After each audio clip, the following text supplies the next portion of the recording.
ሰበር ዜና የዋሽንግተን ጦር ለስድስተኛ ተከታታይ ምሽት በኢራን አዲስ ዙር ጥቃት ፈጸመ። የኢራን እስላማዊ አብዮታዊ ዘብ ኦማን ውስጥ የሚገኝ አሜሪካ የባህር ኃይል መከታተያ ራዳር ስፍራዎችን እንዲሁም ኩዌትና ባህሬን ውስጥ የሚገኙ ኢላማዎችን መምታቱን አስታወቀ። ኩዌት የኢራን ጦር በፈጸማቸው ጥቃቶች የጨው ውሃ ማጣሪያና የኃይል ማመንጫ ጣቢያ ላይ ጉዳት ማድረሱን አስታወቀች። ጤና ይስጥልኝ የተወደዳችሁና የተከበራችሁ የቻናሌ ቤተሰቦች እስከ መጨረሻው ድረስ አብራችሁ ስትቆዩ እነዚህንና ሌሎችንም ሰበር መረጃዎች በትንታኔ የምትሰሙ ይሆናል። ቪዲዮ ላይክ፣ የዩቲዩብ ቻናሌን ሰብስክራይብ እንድታደርጉ እየጠየቁ እስከ መጨረሻው ድረስ አብራችሁ እንድትቆዩ ጋብዛለሁ። አሁን ወደ ዝርዝር ዜናዎች አልፋለሁ።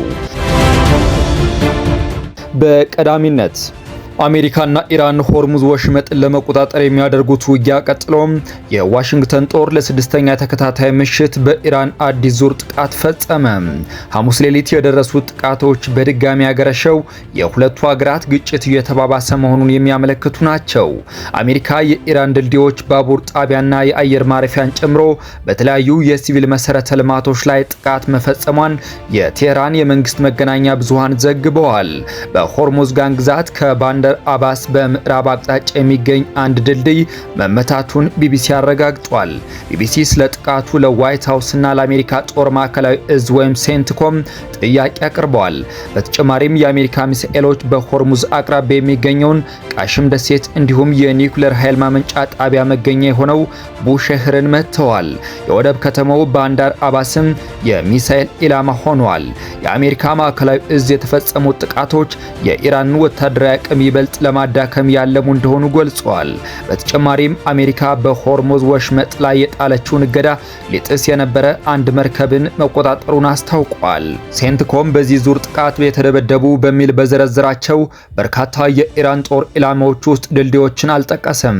በዚህ ጥቃት የተሳተፉት የአሜሪካ የጦር አውሮፕላኖች፣ ድሮኖችና የጦር መርከቦች የኢራንን የባህር ዳርቻ መከታተያና የአየር መከላከያ ጣቢያዎችን፣ ወታደራዊ ሎጂስቲክስ መሰረተ ልማትና የባህር ኃይል አቅሞችን መምታታቸውን ገልጸዋል።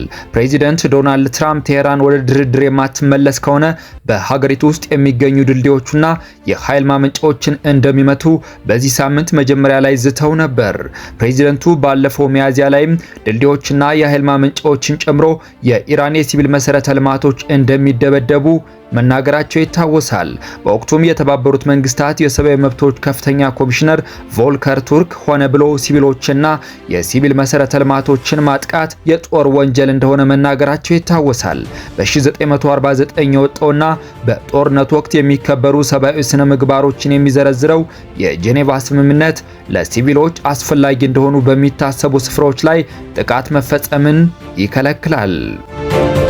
የኢራን እስላማዊ አብዮታዊ ዘብ ኦማን ውስጥ የሚገኝ የአሜሪካ የባህር ኃይል መከታተያ ራዳር ስፍራዎችን እንዲሁም በኩዌትና ባህሬን ውስጥ የሚገኙ ኢላማዎችን መምታቱን አስታወቀ።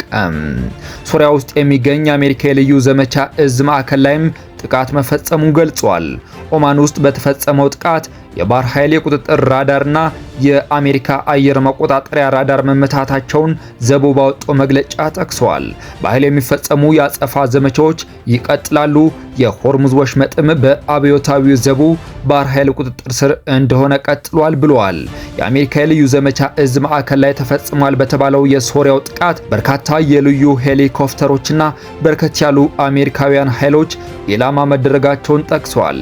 እንደ አብዮታዊ ዘቡ ገለጻ በዮርዳኖስ ድንበር አቅራቢያ በሚገኘው አልታንፍ የተፈጸመው ድንገተኛ ጥቃት ከሁለት ቀናት በፊት በኢራናውያን ወታደሮች ላይ ለተፈጸመው ግድያ የአጸፋ እርምጃ ነው። ሶሪያም ሆኑ አሜሪካ እስካሁን የተፈጸመ ስለተባለው ጥቃት አስተያየት አልሰጡም። የዮርዳኖስ ጦር ግን ወደ አገሪቱ የተወነጨፉ 3 የኢራን ሚሳኤሎችን ጉዳት ወይም ውድመት ሳይደርስ መቶ መጣሉን አስታውቋል። ኢራን አብዮታዊ ዘብ አዲሱን ጥቃት ከመፈጸሙ አስቀድሞ አሜሪካ በርካታ የኢራን ጦር ኢላማዎችን መምታቷን ገልጻለች። ኢራን በበኩሏ ድልድዮች፣ ባቡር ጣቢያና የአየር ማረፊያን ጨምሮ በተለያዩ የሲቪል መሰረተ ልማቶች ላይ ጥቃት እንደተፈጸመባት አስታውቃለች። ሁለቱም ሀገራት የሚፈጽሟቸው ጥቃቶች እየተባባሱ ባሉበት በዚህ ወቅት ወሳኙ የባህር መተላለፊያ ሆርሙዝ ወሽመጥ በኢራን እንደተዘጋ ነው። ኩዌት የኢራን ጦር በፈጸማቸው ጥቃቶች የጨው ውሃ ማጣሪያና የኃይል ማመንጫ ጣቢያ ላይ ጉዳት መድረሱን አስታወቀች። ካለፈው ሳምንት አንስቶ ያገረሸው የአሜሪካና ኢራን ግጭት ትላንት ምሽትም ቀጥሎ ታይቷል። አሜሪካ በኢራን የተለያዩ ስፍራዎች ካደረሰችው ጥቃት በኋላ ቴህራን በምላሹ ጎረቤቶቿ የሆኑ የቀጠናው ሀገራትን ኢላማ አድርጋለች። የኢራን እስላማዊ አብዮታዊ ዘብ ጥቃት ከሰነዘረባቸው ሀገራት አንዷ ኩዌት እንደሆነች ገልጾ ነበር።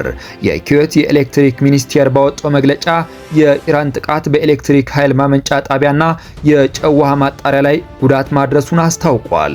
ጥቃቱ በስፍራዎቹ ቃጠሎ እንዲነሳ፣ ጉዳት እንዲደርስና በርካታ የማምረቻ ክፍሎች ከአገልግሎት ውጭ እንዲሆኑ አድርጓል ብለዋል።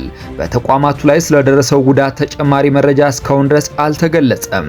ሚኒስቴር መስሪያ ቤቱ ዜጎች በዚህ የተለየ ወቅት የኤሌክትሪክ ፍጆታቸውን እንዲያስተካክሉና ኤሌክትሪክ እንዲቆጥቡም ጠይቋል። አሜሪካ የኢራን የኃይል ማመንጫ መሰረተ ልማቶች ላይ ጥቃት የምትሰነዝር ከሆነ የየመን ሁቲ አማጽያን በቀይ ባህር የሚገኙ የነዳጅ መተላለፊያን ለመዝጋት እንዲዘጋጁ ቴህራን ማሳሰቧን ሮይተርስ የዜና ወኪል ዘገበ።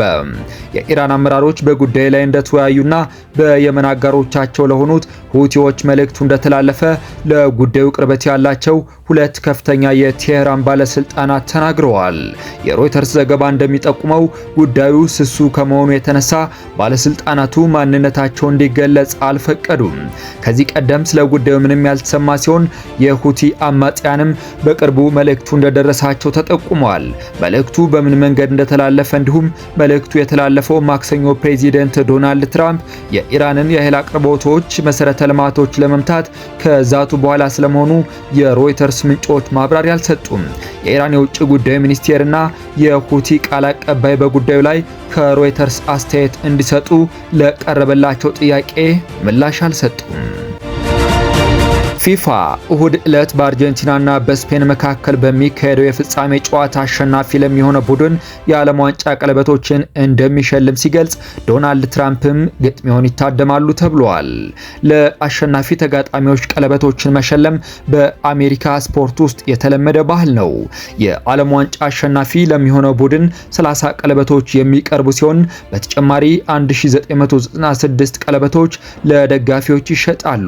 ዋንጫውን ለአሸናፊ ቡድን የሚያበረክቱት ፕሬዚደንት ትራምፕ እስካሁን ድረስ ከ102ቱ የዓለም ዋንጫ ጨዋታዎች መካከል በአንዱም ላይ አልተገኙም ነበር። አሜሪካ በቤልጂየም ተረታ ከመሰናበቷ በፊት ያደረገቻቸውን ጨዋታዎችንም ቢሆን አልተከታተሉም። በካናዳ የተከሰተውን ሰደድ እሳት ተከትሎ በኒውዮርክ የሚገኘው አየር ሊበከል እንደሚችል ማስጠንቀቂያ ተሰጥቷል። ነገር ግን በሜት ላይፍ ስቴዲየም የሚካሄደው የፍጻሜ ውድድር ላይ ተጽዕኖ እንደሚያሳድር የሚጠቁም ምንም ነገር የለም። የፊፋ ፕሬዚደንት ጂያኒ ኢንፋንቲኖ ትራምፕ በፍጻሜ ጨዋታ ላይ እንደሚገኙ አስቀድመው ተናግረው ነበር። የዋይት ሃውስ የፕሬስ ሴክሬታሪ ካሮሊን ሌቪት ይህንኑ አረጋግጠዋል። አሜሪካ ከቦስኒያ ሄርዞጎቪና ጋር ባደረገችው የጥሎ ማለፍ ጨዋታ ላይ በተቃራኒ ቡድን ላይ በሰራው ጥፋት ለአሜሪካው አጥቂ ፎላሪን ባልገን የተሰጠው ቀይ ካርድ እንዲታገድ መደረጉን ተከትሎ በፊፋ ፕሬዚደንት ላይ ከፍተኛ ትችት ቀርበዋል። የዓለም አቀፉ የእግር ኳስ ማህበር ፊፋ አጥቂው በቀጣዩ የሀገሪቱ ብሔራዊ ቡድን ጨዋታ እንዳይሳተፍ የሚያግደው ውሳኔ የቻረው ፕሬዚደንት ዶናልድ ትራምፕ በጉዳዩ ላይ ጣልቃ ከገቡ በኋላ ነው። በዓለም ዋንጫ ታሪክ 189 ጊዜ ቀይ ካርድ የተሰጠ ሲሆን ከዚህ ውስጥ ቀጣዩን ጨዋታ ያለመሳተፍ እገዳ ተፈጻሚ ያልሆነው የአሁኑን ጨምሮ በሁለት ተጫዋቾች ላይ ብቻ ነው። የዘንድሮ ዓለም ዋንጫ በአሜሪካ በሜክሲኮ እና በካናዳ አስተናጋጅነት የተካሄደ ነው። ቅዳሜ ዕለት እንግሊዝ ከፈረንሳይ ለሶስተኛ ደረጃ የምትጫወት ሲሆን አርጀንቲና እና ስፔን ደግሞ እሁድ ዕለት ይጋጠማሉ። የተወደዳችሁ የቻናሌ ቤተሰቦች ለዕለቱ ያስኳቸው ዓለም አቀፋዊ ሰበር መረጃዎችን በዚሁ አጠናቀቅኩ። ቪዲዮ ላይክ፣ ቻናሌን ሰብስክራይብ እያደረጋችሁ የሚዲያው አጋር ይሁኑ እያልኩ ሰላም እንድትቆዩ ተመኘው።